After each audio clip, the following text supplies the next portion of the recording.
flag salute. I pledge Allegiance to the flag of the United States of America and to the republic for which it stands, one nation under God, indivisible, with liberty and justice for all. Call the regular council meeting to order. I'll entertain a motion to approve the agenda. So moved. Second? Moved and seconded. Any further discussion? All those in favor signify by saying aye. Aye. Those opposed, same sign. Motion carries 4-0. Now, public forum, it's limited to agenda items only. Does anybody wish to address the council? There being none, I'll entertain a motion to approve the consent agenda. Been moved, second? Been moved and seconded. Any further discussion? I would just like to know what the dog crate's for. I know we bought one when we got blue, but we're buying another one. We didn't buy a dog. It's an indoor kennel. Oh, to keep her from chewing up tables? Correct. Yes. Okay, thank you. Any further questions? Motion second on the floor. All those in favor signify by saying aye. Aye. Those opposed, same sign. Motion carries 4-0. Mr. Case. Am I supposed to sit down now? Is that what You That's can for do old whatever- people like me. all right. I'll try to remain upright. however you want to do I it. just hope my glasses don't fog up, so. It's renewal time for the city's insurance policy, and I gave you all a handout. I'm not gonna read through all of it. Most of you have already heard about EMC and their, relationship with the city and the cities in the state of Kansas. I would like to point out, we're pretty proud of the fact that we've delivered a dividend check for 13 consecutive years, averaging a little over $12,000 per year, and hopefully we'll get another nice one here for you in a couple of weeks for last year. 2021 renewal has changed very little from last year. They do almost every year update policy values, and your blanket limit of property insurance was increased by a little over $434,000 to a total of $14,773,843. And even though there was an increase, the property premium is down last year by about $1,400. Other lines saw a slight increase in premium, the most notable being the business auto. However, most of that's due to Clinton's new car, Ford Explorer. Overall, the renewal premium is up less than 2.5% from last year at $95,686. And that's it in a nutshell. If anyone has any questions, I'd be glad to answer them or look into them. Did the limit on the total insurance went up 400,000? Was that because of something we acquired, or? No, that's the just, cost? every year they look at the property values and they'll give an increase, of maybe all the buildings, a slight increase, or maybe they'll look at a third of the buildings one year and a third the next year, and they just update the values for, rebuilding costs. Any other questions? Okay, I'll entertain a motion to approve EMC renewal proposal amount in the amount of $95,686. So moved. Second? Been moved and seconded. Any further discussion? All those in favor signify by saying aye. Aye. Those opposed, same sign. Motion carried 4-0. Thank you. I do have the renewal policy. I didn't bring it because it's about that thick, and I'll bring it over, later this week for you. Okay, sounds Okay. good. Thank you, Casey. Thank you. Approval of waterline project pay estimate number 2, Darren. Good evening. As part of that estimate for Renewal, I'll go ahead and give you the update and map.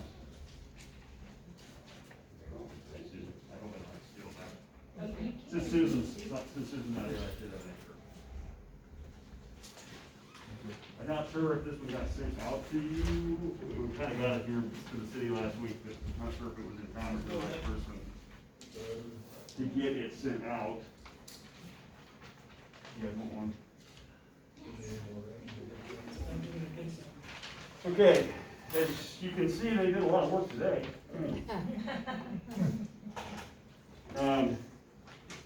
So, take this off so I can talk real quick. So where we're at is the line on First Street, and I've changed the color coding up a little bit because we added a category, so it's slightly different colors than what you've seen in the past. So the yellow is stuff that's already, is still planned, the orange is kind of what we're gonna do the next couple of weeks. And now the magenta is what's currently in progress, which you can see Elm Street is that currently in progress. If the main line is completed, but yet not yet charged and tested, so the stuff down on Maple from Third over up to the hill to Lincoln, all that is in place, it's all connected, we just haven't tested it yet, so that's why it's that light blue. The dark blue means the main is online, it's been tested, it's been back T tested, it is ready, in fact, it's in service right now. So the one on First Street and the one here in the valley on Miller, both of those are done and in service. Now, we haven't switched the services over yet, so people's house meters are still on the old main right now. The subcontractor's gonna come in and start doing those in a couple weeks. Once we switch those services over and the old line is abandoned, the old main is abandoned, we'll change those lines to green. So right now, like down on First Street and on Miller, we actually have two mains in working right now. The old one and the new one, just the services are still connected to the old one right now. So, next couple of weeks, they'll finish up Elm. They had a little trouble boring the north block of Elm.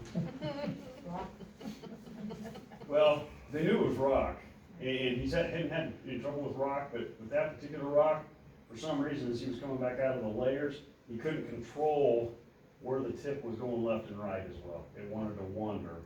So that's why he ended up shortening this, doing the last block on its own, and used a different bit, so it took him a little bit longer. So that's why it was taking longer last week to get that one finished up. But the first two blocks, from Lawrence up to Sherman, that main is underground, it's already in, it's just not connected yet, but it's all in place. It's just that last block. And then we'll move and get that one block on Hudson, and the one block, which should just be 2-inch service lines going up into Locust, that last block up on Locust, half block. As, I don't know if you've heard or seen, I think it's total stretch Elm 3 patches we've had to put on. So far, Yeah, the old main is split apart in 3 places and we're not near it. It's just the extra ground movement is causing that old line to continue to fall apart. So we had to put some temporary patches on. One location, the old service line popped off, just literally broke, just sheared off.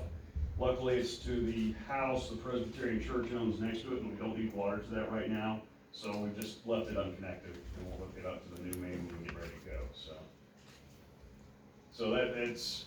that's what we're gonna see probably on the whole South Hill too, is we're probably gonna have a bunch of leaks as we go by with putting the new main in, but that's the nature of why we're doing the project.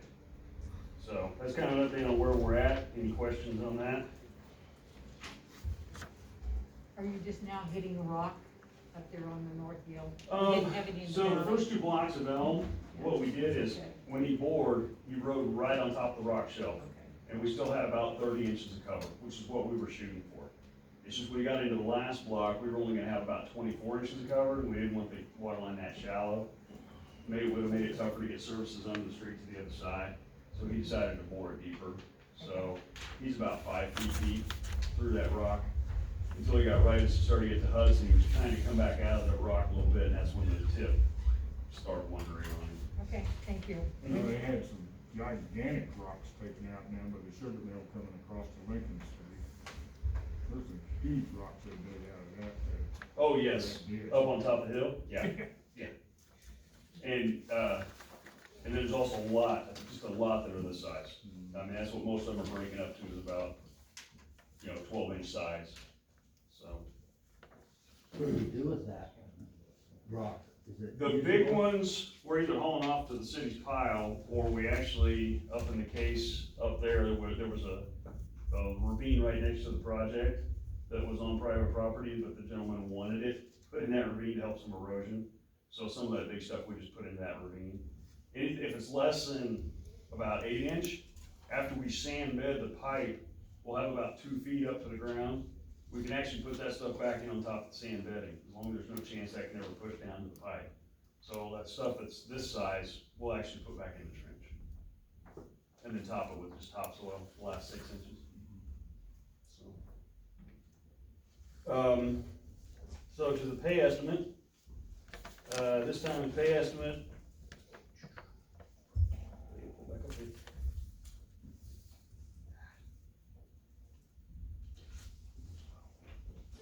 Okay, this time's pay estimate is in the amount of $223,588.62. It includes the work they completed, plus, if you look at the back 2 sheets, you'll see that we got a bunch more stored materials in. They're getting closer to having all the stored materials here, but they're not quite all the way, so it does include some more stored material payment, plus the work that they've done this last month. So, plus we reduced the amount of stored materials by what they've used. We tracked that on the back 2 sheets also. So, like I said, this time around, and we're still holding 10% retainage on the work they've completed, so this time's pay estimate 2 to ditch diggers is in the amount of $223,588.62.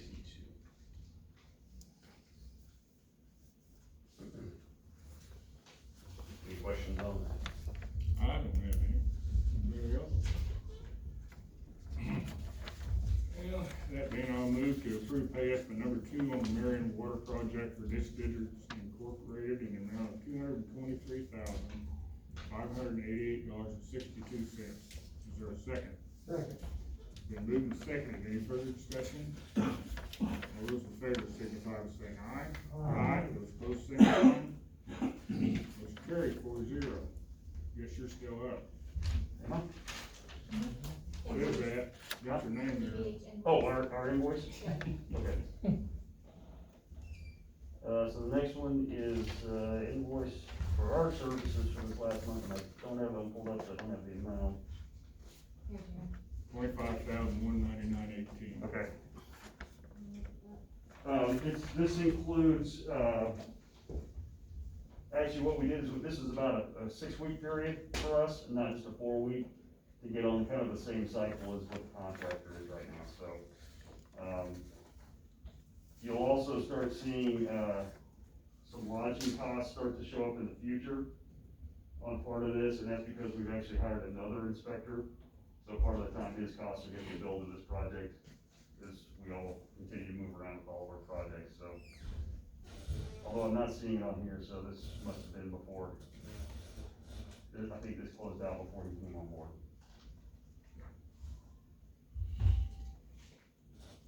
I would move to approve EDH engineering invoices in the amounts of $25,199.18 related to professional service on the water line replacement project. Is there a second? Second. Been moved and seconded. Any further discussion with the council? All those in favor signify by saying aye. Aye. Those opposed, same sign. Motion carries 4-0. Thank you. Thank you.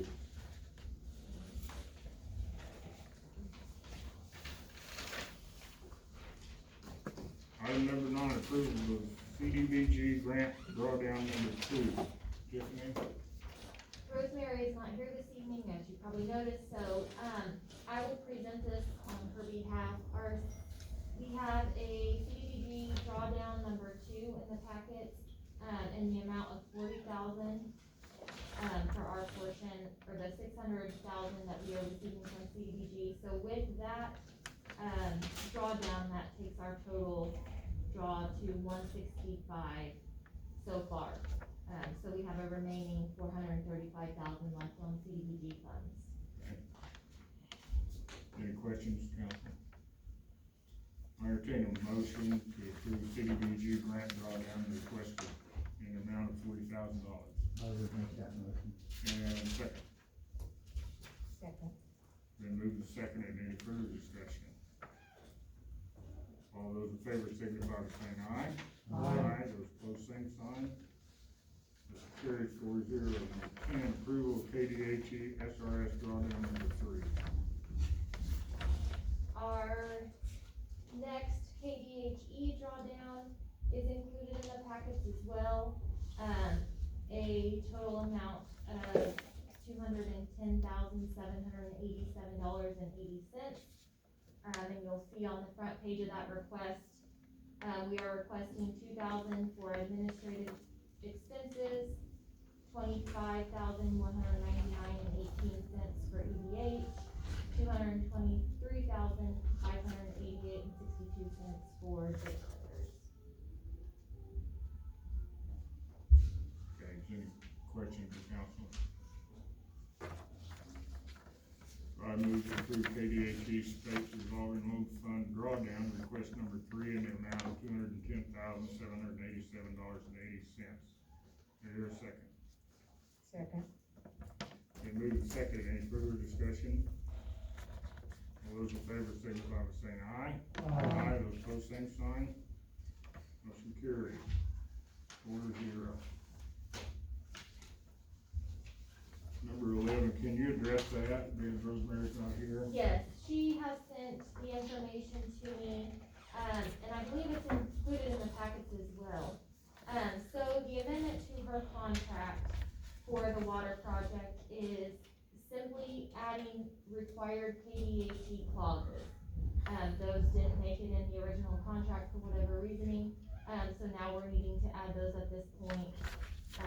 So we are in full compliance with that. Any discussion, council? Being none, I move to approve contract amendment with Ransom Financial for project administration as required by KDHE State Revolving Loan Fund. Is there a second? Been moved and seconded. All those in favor signify by saying aye. Aye. Those opposed, same sign. Motion carries 4-0. Number 13, letter of understanding with USD 408. Oh, excuse me. Number 12, resolution 2109, adopting the identifying school support payment schedule. Yeah, and actually we can do both of them at the same time. The first one is the resolution that we would just need to pass to adopt to begin the payments, and Ruth caught that I had needed to change one to 2024. I had to make 2 payments in July of 2023. So upon the passing of that, that will set up the payments that were agreed to in the interlocal agreement. With regard to the letter of understanding, any interlocal agreement has to go to the Attorney General's office to be approved, and they have 90 days to do that. So, and if we don't hear from them within that 90 days, then it's considered approved, but we might hear from them between now and then. So I've done an interlocal agreement that I think incorporates everything that was in, I've done a letter of understanding that incorporates everything in the interlocal agreement so that we have everything legal, so that we have the ability to pay and we're following through. I also sent a copy to Mr. Homburg, but I think he was gone last week, and I checked in today and he was still out of the office. So I don't know if you had a chance to see that, Nick? Okay, so that was just so we can get that done, and then once the interlocal agreement gets passed, then that takes precedent, but they should mirror each other. I tried to, so.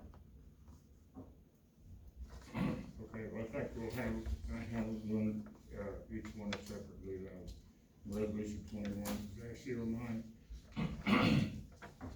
with the amendment. What was the amendment again? I think that on the last one, it should say it has 2 payments in July of 2023 and one should be in July of 2024. Is that correct, Ruth? Yes, the bottom payment should be Okay. 24. With that resolution included, I would move to approve resolution 2109, define the financial payment obligation to USD 408 school district related to support of the community swimming pool. Do I hear a second? Second. Been moved and seconded. Any further discussion? All those in favor signify by saying aye. Aye. Those opposed, same sign. And then we have the letter of understanding with USD 408, and I think it was explained that we need this in lieu of the interlocal agreement Right. being approved.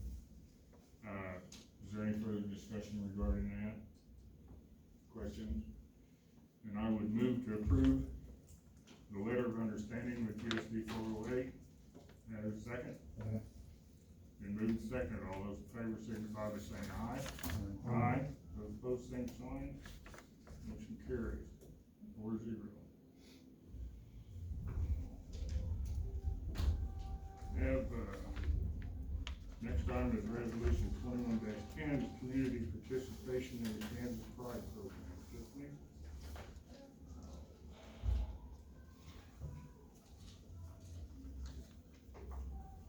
You prefer I just read it?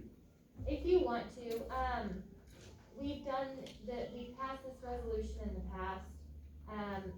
Basically, it's just accepting, that the city will be a member of the Kansas Pride Program, so that our local Pride Committee can, work through the state program. I'll just read this resolution. 21-10 says, whereas local municipal government has a responsibility to develop the capacity to undertake a viable community development effort, and whereas community development needs and problems can be best determined and solved through cooperative effort between elected officials and those citizens they represent, and whereas the Kansas Pride Program, co-administrated by the Kansas Department of Commerce and K-State Research and Extension, has been reviewed and found to be a means to improve our community. Whereas the mayor and council do hereby pledge their full support, endorsement, and cooperation in carrying out the requirements of the Kansas Pride Program. Now be it resolved that the community of Marion, Kansas urges its citizens to join this effort and hereby declares this city to be an official entrant in the Pride Program for the year of 2021. I would move to approve that. Resolution 21-10, is there a second? Second. Is there any further discussion? All those in favor signify by saying aye. Aye. Those opposed, same sign. Motion carried 4-0. Number 15, it's amendment to lineman apprenticeship program defining the instructional outline. Yes, so in 2020, the city of Marion formally registered our electrical lineman apprenticeship program with the state of Kansas. At that time, the program was registered as a 8,000 hour program for completion. The initial filing only referred to the classroom instruction at the Kansas Municipal Training Center. Since that time, the KMU training program has identified the specific classroom work and the necessary hours of instruction on each topic. This action allows us to amend our program to require the 8,000 hours of field experience, including the 750 hours of instruction in the specific topic outlined in the program. Any questions, council? I would move to approve the amendment to the City of Marion Electrical Lineman Apprenticeship Program. Is there a second? Second. Been moved and seconded. Any further discussion to the council? All those in favor signify by saying aye. Aye. Those opposed, same sign. Motion carried 4-0. Number 16, request for council to utilize utility reserve funds for payment of surcharges to Kansas Power Pool.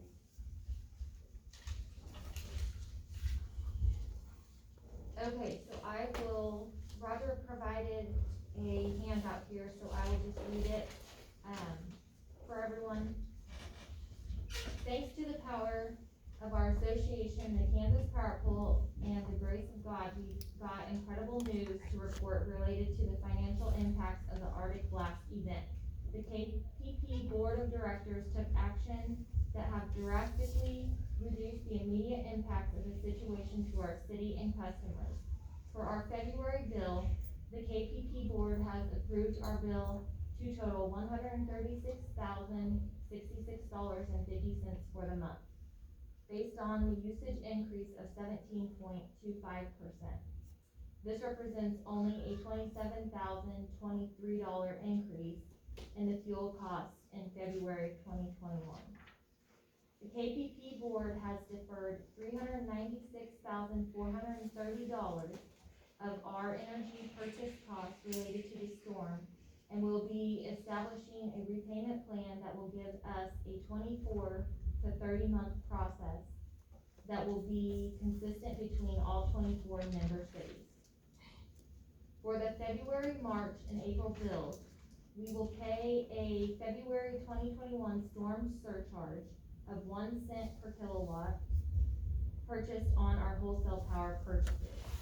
City staff would respectfully request of city council to pay for these additional costs on behalf of our utility customers for our utility reserve funds and operating margins within the electric department. It is our opinion this assistance would be beneficial to our neighbors and local businesses as their operating costs get sorted out for other increased costs related to the Arctic black storm. The current estimated cost of this request to the municipal utility is $51,664, assuming near average energy usage. The KPP board has determined what the time frame and rate of the kilowatt per hour charges to replenish the cash reserve they spent on our behalf to cushion the financial impacts to all member cities. Since we are a city that has no way to generate its own power needs, we are reliant on the relationship with the pool. This relationship provided the benefit of receiving $619,200 worth of generation credit to offset our total power purchases of $1,015,630 for the event. Additionally, the Kansas Power Pool is giving us a manageable guide path to address the $396,430 of unplanned but absolutely needed purchases of power to keep our community moving forward during the worst weather temperature event in decades. With the requested change to our utility ordinance, we are requesting to keep the current electric base rate and kilowatt per hour charges the same, while establishing a process to repay our obligation to the Kansas Power Pool. The method requested creates the needed flexibility to address the needs while remaining sensitive to the needs of our friends, neighbors, and business owners. Savings we can achieve on wholesale purchases can then be credited to the obligation and lower monthly impacts as we work through the repayment period defined by the Kansas Power Pool. This methodology provides greater relief and reward for those that work to conserve electric energy and at the same time assigning direct responsibility to individuals and businesses for their personal decisions related to power consumption and modifications to conserve energy. For perspective, here's the mean average for customer type for the potential impacts to residential and businesses should it be necessary to pass along the entire total 2021 winter storm surcharges. Residential customers, low usage times $6.08, and high usage times would be $11.90. For our commercial customers, it would be $25.40.